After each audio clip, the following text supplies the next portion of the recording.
الحمد لله الذي أنزل على عبده الكتاب ولم يجعل له عوجا قيما لينذر بأسا شديدا من لدنه ويبشر المؤمنين الذين يعملون الصالحات أن لهم أجرا حسنا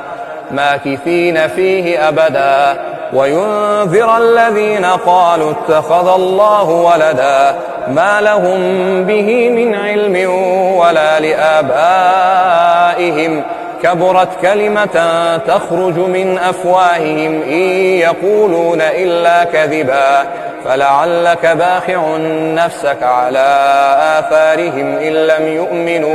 إن لم يؤمنوا بهذا الحديث أسفا إنا جعلنا ما على الأرض زينة لها لنبلوهم أيهم أحسن عملا وإنا لجاعلون ما عليها صعيدا